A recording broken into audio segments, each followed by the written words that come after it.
How's it going? I'm Jared Gillis. Welcome to another All About RVs. Today, I want to take you on a little inspection of our RV. We have the Grand Design 28BH, and I've been doing a lot of installs and a lot of things to the RV over the past few months. Everything from being up on the roof, installing things down underneath the RV, opening up the different panels. And so I just wanted to share with you some of the things that I see in the RV. Sometimes I'm surprised by the quality or the things that they put into the RV. And other times I see room for improvement. So this isn't going to be an exhaustive look at the RV from top to bottom and every single little detail, but these are going to be the things that stand out to me as I've been working on the RV and the things that I have noticed that have stood out to me. So this is not sponsored in any way by Grand Design. We bought this RV, and so these are just the things that I have observed. And so sometimes I'm looking at things that I'm surprised they put that on the RV. For instance, like the airflow system on the AC unit. I didn't realize this was going to come on the RV, and when I was opening up the cover to have a peek inside, I realized that they already installed it in the RV. It's a product you can usually buy aftermarket.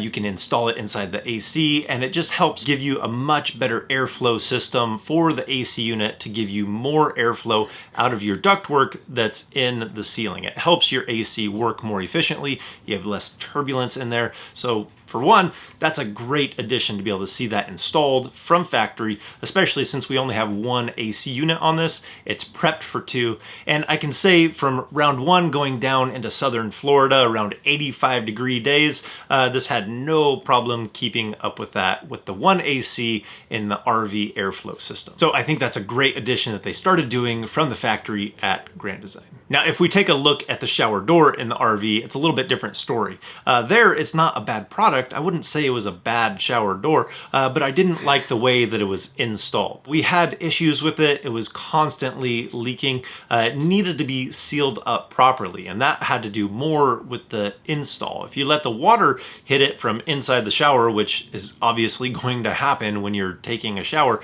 it would run down that glass, it would pop over the track, and then it would leak onto the floor. This is something that they should have sealed up at the factory when they installed it.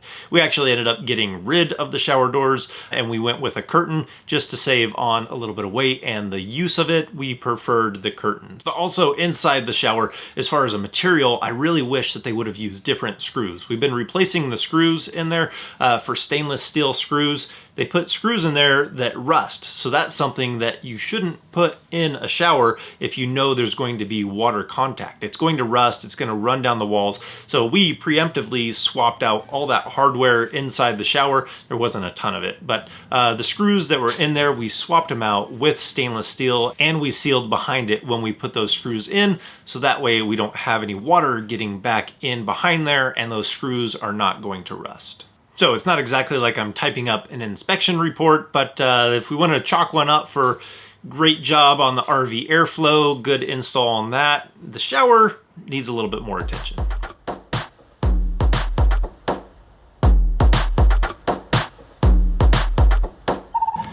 To start off with, I'm glad that they changed the brand of the tires that they're running now. This is the Goodyear Endurance. We were probably going to swap them out if they had been a different brand, but glad to see that they made the switch. I like the load range that they put on here. On the last one, we went a load range up, but for this, in this RV, I think it's a good load range E, and it has a good speed rating. So I don't feel like I'm always bumping up against that as we're going down the highway. Not that we travel exceptionally fast, but if I want to go 65 while we're driving, I don't feel like we're at the top of the speed rating of this tire.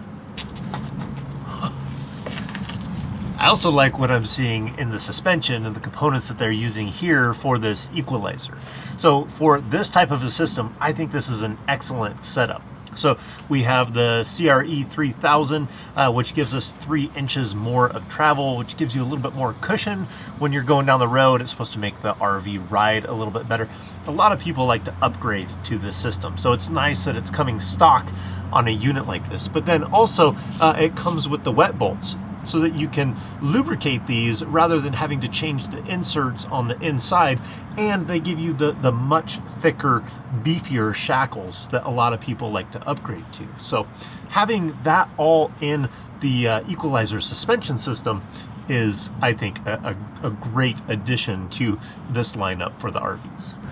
I don't fully know why I crawled under here to tell you that, but you can see what I'm talking about.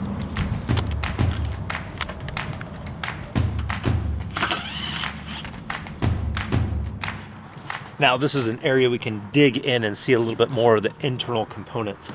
So this material underneath usually used to be like a coroplast. They would have a coroplast under there, which is basically a similar material as what you're seeing here. But this is more of like a individually closed cells inside here. We now have a radiant barrier on there also, which is nice because it used to be the coroplast, radiant barrier, and then you would try and line those up and make sure it was all right before you screwed it back into place. But this is one unit. It has the radiant barrier and these closed cells in there, which I think would make it more efficient, all in one unit. So it makes it easier to work on, easier to install, and I imagine it functions a little bit better because you don't have those things you have to try and line up in there. Now I'm also seeing what I saw when I was installing the inverter behind that wall is just the wiring and everything. There's just not a whole lot of order to it. Yes, everything functions and there's not a problem with it being safe or functioning well. There's just a whole lot of extra loose material that's back in there that isn't 100% necessary. For a cleaner install, you can eliminate a lot of that, lose some of the weight, lose some of the excess, and have it just be a cleaner install. So I'm seeing that on the electrical and the heating. Things just aren't 100% optimized for running that heat or the wires that could be tidied up in the installation process. So that's definitely an install thing that could be tidied up and done in a cleaner way. But on the good side, we can see that this helps create that envelope in there that can be heated, and I can see the tank heaters directly connected to the tanks here. All that is fantastic, helping it to be more of a 4-season RV so we can go into those freezing temperatures.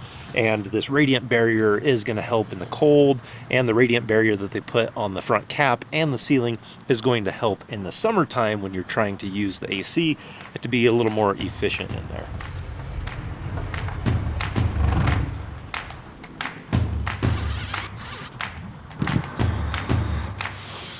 Now this is the backside of the Nautilus panel. So this is where we make all of our connections for water.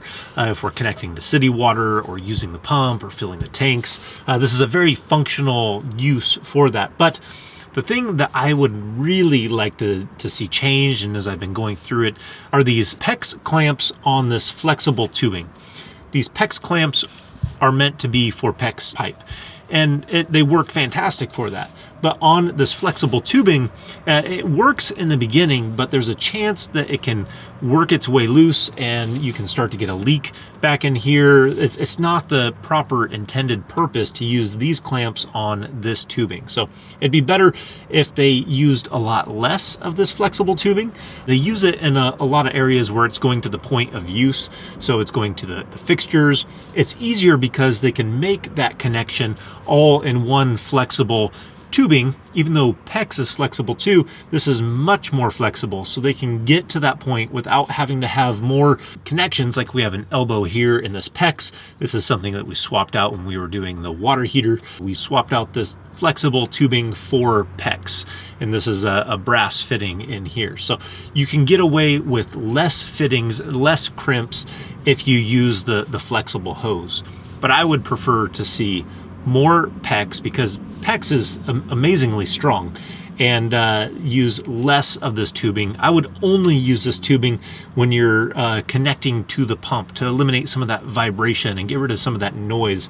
Everywhere else, I would use PEX, because you can bend PEX, you can put in these fittings, and that's how you would do a normal house. So that would give a lot more reliability to not having leaks behind this panel. So in the meantime, I have this water sensor that I'm placing back here. So if there is a leak and we get some moisture back in here that we may not notice immediately because it's a slow drip, it'll give us an audible alert so that we know that we need to get in here and fix something before that water gets behind and causes some damage, delaminates, or just whatever it does to damage the RV. We would like to stop that in the beginning. The other thing you can do is you can put a hose clamp on these fittings so that you can tighten those down. That's the proper clamp to use there. You can tighten it down again if you needed to, but my plan is to go through and eliminate as much of this flexible tubing as I can, and I'm going to be installing PEX. So I actually have a little bit of PEX on hand in case I get a leak, and I have the crimp tool and the crimp rings, everything that I need to do to be able to make a repair in here if we do have a leak. So this is something that I would like to see changed because those clamps aren't meant for that tubing. Now, those are probably the biggest things that I would love to see changed in the RV, but there's a lot of things that impress us about the RV. So there's some smart features that I didn't actually expect. There's a screen down in that bay that gives us Bluetooth control of the RV. So from our phone, we can change the lighting, we can raise and lower the landing gear, we can put the slides in and out. So I really wasn't expecting that when we purchased the RV. Now, I've also been pleased with the workmanship on the inside and the outside of the RV. With it being built in a time when they were just trying to get as many RVs out as they can, they were just flying off the line. There was a backlog, people waiting for them. People were wondering, what is the craftsmanship? How is the install going to be on these RVs? And so looking outside, looking at those seams, it doesn't look like it was rushed. They were done well, they're sealed well, it looks like a good quality job. And on the inside, you look at the molding and you look at the trim work, and everything has been tight. Not perfect, but nothing's been trying to come off the wall, like it wasn't nailed on or stapled on well enough. And the joints are looking like they were mitered well, or if we have scribe molding that goes along the side of a wall, we don't have large gaps or anything like that. So it's been done well on the inside. It feels solid. And that has something to do with the hardware that they put on the inside of the RV. So the cabinets, the doors, they are a real wood. I think they're a beech wood possibly, but they're a real wood. And then the boxes are not a solid wood, which is pretty typical in this level of an RV. But the hardware that we have on there, we have the great hinges for the doors. We have ball bearing slides for the drawers, no plastic involved there. So they should last a long time and they feel solid. I really could go on, but in a nutshell, I would say there's room for improvement, but we're very happy with the RV. We would definitely do it again. But we'll continue to update you as we have things that I'm sure we're gonna have to fix on the RV as they break. As we go through warranty, we'll definitely share with you what that process was like for us. We just wanna be open and transparent and share that with you. So that was a little bit more in-depth looking at the RV, looking behind some of those panels that you don't always get to do when you're doing a walkthrough or just checking out an RV. So I hope this was helpful for you guys. So that's gonna do it for today. So if you like this video, give it a thumbs up. If you wanna see more videos about RVing, hit that subscribe button. And if we don't see you on the road, hopefully we will see you next video.